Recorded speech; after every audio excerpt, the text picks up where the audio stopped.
teman-teman, selamat datang di obrolan santai. Nah, hari ini kita akan membahas sesuatu yang relate dengan kita sebagai anak organisasi, yaitu peran perempuan dalam kepemimpinan. Nah, sekarang ini sudah ada Kak Khalifah sebagai Ketua Hima Prodi PBSI. Boleh perkenalan Kak Khalifah? Oke, teman-teman, namanya aku Khalifah Fuzianti. Teman-teman bisa panggil aku Iva. Di sini alhamdulillah aku diamani sebagai ketua himpunan mahasiswa program studi pendidikan bahasa dan sastra Indonesia pada periode 2020. Nah, terima kasih ya Kak Khalifah mau hadir di podcast yang kita hari ini. Oke, mungkin teman-teman udah mulai kepo nih sama gimana sih kehidupan Kak Khalifah sebagai pemimpin perempuan di era sekarang. Nah, aku langsung aja ke pertanyaannya ya Kak. Oke, siap. Untuk yang pertama, ini kan untuk sebagai pembuka ya, boleh diceritain nggak sih sedikit perjalanan kakak bisa sampai di posisi ketua Hima Prodi PBSI? Oke, ini ceritanya ya. Jadi gini dulu teman-teman, pada akhir tahun lalu itu akan ada pemilihan ketua himpunan ya. Tapi dalam sistem di PBSI itu tidak siapa yang mengajukan diri dia bisa menjadi calon, tidak. Tetapi di sini kita dipilih oleh rekan-rekan kita 6 pasangan calon gitu. Nah, alhamdulillahnya aku termasuk ke dalam 6 tersebut. Nah, setelah itu kita tuh dipasang-pasangkan. Nah, kebetulan aku menggandeng wakilku itu juga sama-sama perempuan. Jadi 2 pasangan calon lain itu cowok cewek, dengan aku tuh cewek-cewek gitu. Nah, ketika di akhir bulan Desember lalu itu ada pemilihan teman-teman. Nah, aku dapat nomor 1, terus 2 pasangan lain dapat nomor 2 dan 3, dan yang milih itu kan KMUBSI ya teman-teman. Nah, setelah pengumuman ternyata yang mendapatkan suara terbanyak tuh aku. Jadi ya gitu, aku yang jadi gitu. Tapi keren loh Kak, seorang perempuan, wakilnya juga perempuan, dan itu bisa terpilih. Itu kan kadang-kadang mahasiswa sendiri kan meragukan seorang perempuan gitu ya Kak, apalagi di kepemimpinan. Itu masih menjadi hal yang sedikit tabu di lingkungan kita. Nah,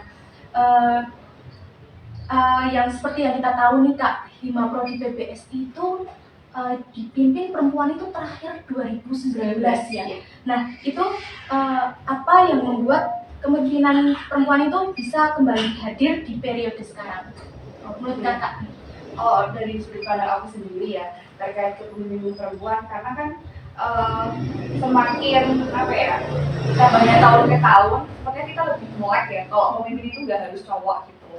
Nah, di sini pun yang memilih aku untuk sampai di tahap ini bukan diriku sendiri gitu loh, tetapi juga teman-teman yang lain gitu, teman-teman KMUBSI. Dan aku rasa ya mereka sudah sadar dan paham pemimpin tuh nggak harus cowok gitu loh, cewek pun bisa sama gitu, haknya tuh sama untuk menjadi seorang pemimpin kayak gitu. Jadi mungkin karena dorongan itulah terlahirlah pemimpin yang perempuan gitu.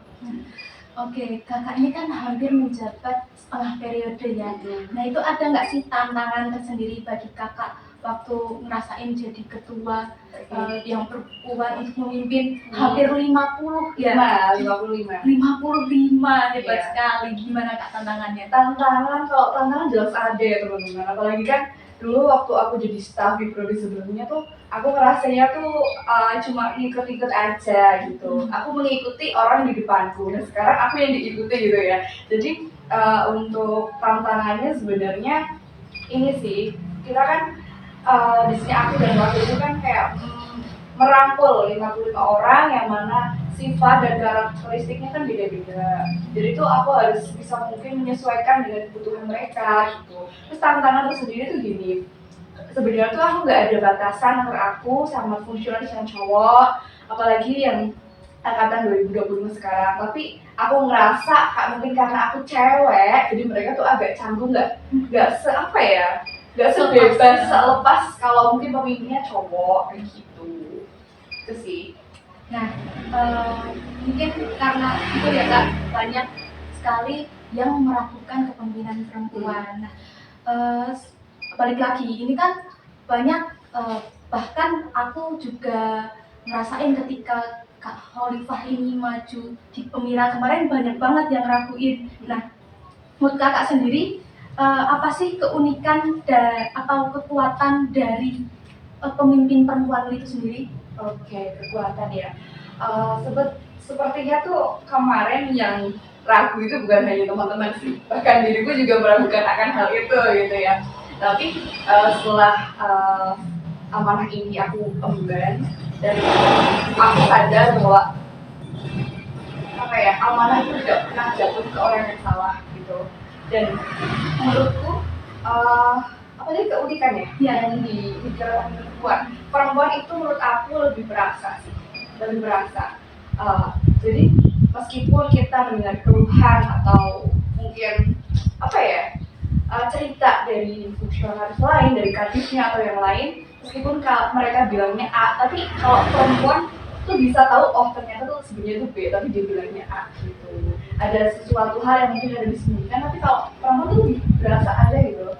Menurutku salah satu poin plus pemimpin perempuan itu pertama lebih kerasaan gitu loh, lebih terasa. Tapi bagaimana Kak Khalifah itu menanggapi orang-orang yang masih meragukan Kak Khalifah sampai sekarang, kan kayak pemimpin perempuan itu lebih emosional, nggak stabil, itu bagaimana Kak? Cara menanggapi dengan ini sih, aksinya aja, aksi kita di lapangan itu seperti apa, tunjukkan kalau kita tuh nggak yang se-egois itu loh. Kalau kita memandang perempuan biasanya kan egonya tinggi, ngeyelan mungkin dan sebagainya, tapi kita tunjukkan dengan versi kepemimpinan menurut diri kita sendiri gitu loh.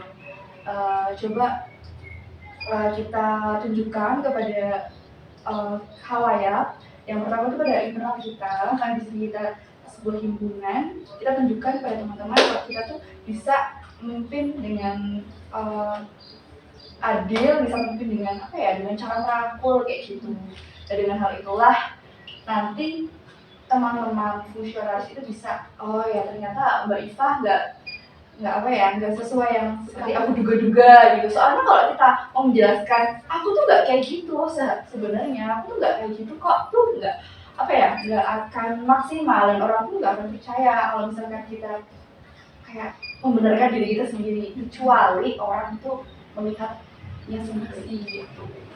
Nah, tadi kan kayak Kak Khalifah itu nyenggol soal bagaimana cara Kak Khalifah itu melakukan pendekatan dengan fungsionalisnya, dan aku paham banget kalau di Hima Prodi BPS itu sangat menjunjung kekeluargaan. Nah, mungkin bisa di-spill nih Kak cara-cara ataupun metode-metode pendekatan yang Kak Khalifah terapkan di kepemimpinan.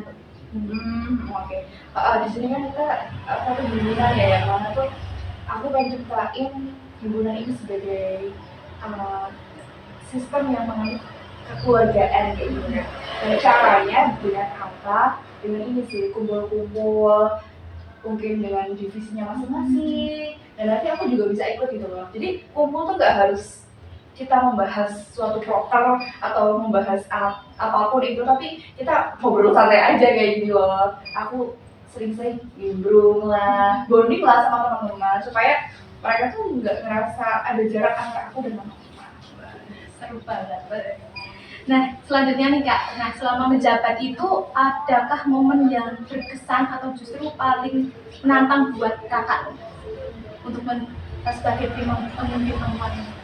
Berkesan atau menantang? Pengalaman berkesan? Iya. Selama menjabat ini ya? Karena ini kan aku menjabat baru beberapa bulan ya, baru setengah periode. Tapi aku juga sudah merasakan hal-hal yang mungkin apa ya, sangat berkesan bagi aku sendiri ya, ketika ini. Ketika seorang Ifah yang dulunya apa ya, tidak pernah bersinggungan atau bersentuhan dengan birokrasi, sekarang langsung bersinggungan, harus ya Allah, ya harus kayak gitulah. Itu juga jadi pengalaman besar buat aku, terus punya teman-teman, relasi, dan yang ketiga ini keberanian sih menurut aku. Dulunya yang Iva seperti itu, jadi Iva yang sekarang itu menurutku suatu hal yang apa ya, luar biasa di hidup aku. Kalau aku nggak jadi gitu himpunan, aku nggak bisa ngerasain. Ini keren banget sih Kak Khalifah. Nah, langsung saja nih yang terakhir Kak, ada nggak sih pesan ataupun kesan yang ingin disampaikan oleh terutama untuk KMPBSI yang mungkin masih ragu untuk mengambil peran kepemimpinan walaupun dia seorang perempuan. Oke, buat teman-teman KMPBSI, di sini kita memiliki hak yang sama, memiliki suara yang sama. Jangan memandang bahwa perempuan itu di bawah laki-laki, karena di sini kita setara, gitu. Berani merubah, berani bergerak, dan tetap semangat. Wah, keren banget. Nah, obrolan kita hari ini sangat membuka perspektif baru ya, apalagi tentang peran perempuan dalam kepemimpinan. Nah, terima kasih banyak untuk Kak Khalifa sudah mau hadir di podcast Oksan hari ini, dan semoga yang disampaikan bisa menginspirasi kita semua. Betul. Wassalamualaikum warahmatullahi wabarakatuh. Waalaikumsalam warahmatullahi wabarakatuh.